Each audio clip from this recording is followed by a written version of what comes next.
Hello, ladies and gents, boys and girls, people of all ages, sexualities, and identities, and welcome back to another Doctor Who review. And today's Doctor Who review is none other than The Curse of Davros. So, what is The Curse of Davros about? Well, essentially, the Doctor gets bored one day and decides to turn up on a Dalek saucer that Davros is on and switch their minds. However, that's not the hinds of the beans of the story. Let's go back a little bit. So essentially, a flying saucer comes crashing down on modern day London. And Flip and her boyfriend suddenly notice it come crashing down onto the common. So they go racing across the common to try and investigate what's going on. They then discover who they believe to be the Doctor lying inside of an escape capsule. They take the Doctor out of the capsule back to Flip's flat and essentially chill out there for a while. However, due to Flip's boyfriend, she ends up in a situation where the Daleks track her down and decide to start destroying her flat.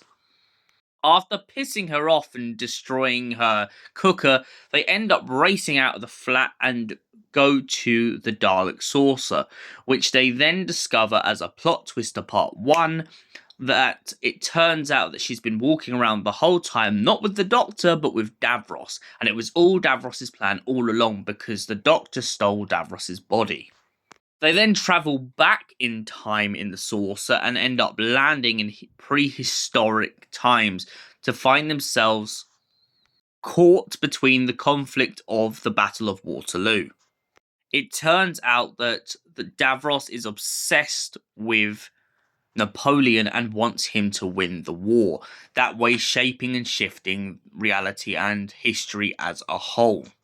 The Doctor has to come up with a plan in Davros's body of how to switch their minds back. Eventually he comes up with the idea that stunning Davros will help this, and essentially by doing that he manages to slow Davros down for a bit. However, he still has the problem that Davros has now integrated the Daleks within Napoleon's forces, making it impossible for the Duke of Wellington to essentially win the war. However, not all is lost because the Doctor comes up with an idea. That idea is to retreat those troops and get Napoleon to give up.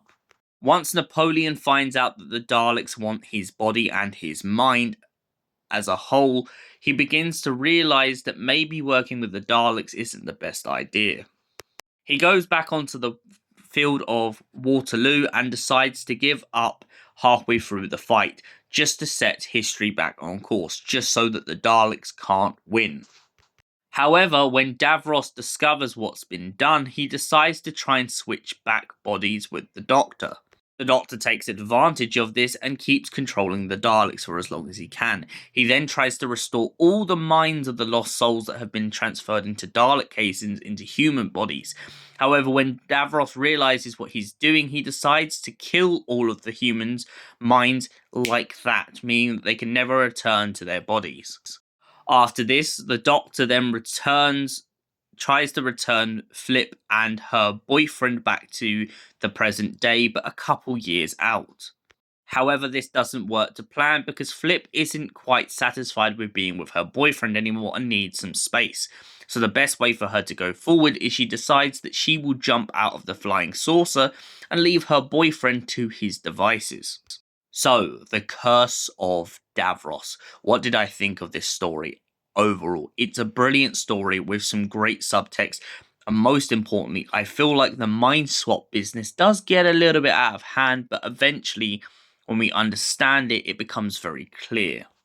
I especially love Flip's character in this story and feel like she's an absolute badass.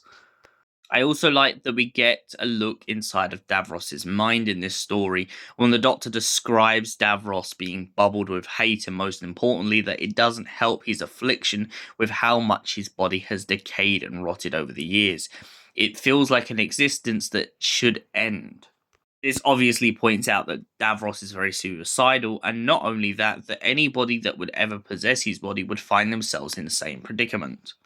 I also love the constant jabber in this story of the Daleks questioning whether Davros is really there or whether it's the Doctor. The way that they're confused is absolutely hilarious. So, The Curse of Davros. What do I give it out of 10? It's a solid story. Flip's a great character, and Colin Baker's performance, as always, is absolutely outstanding. And for that reason, I give it a solid 10 out of 10. Thank you for watching, and we'll see you in the next Doctor Who review. Until then, goodbye, stay beautiful, you beautiful people.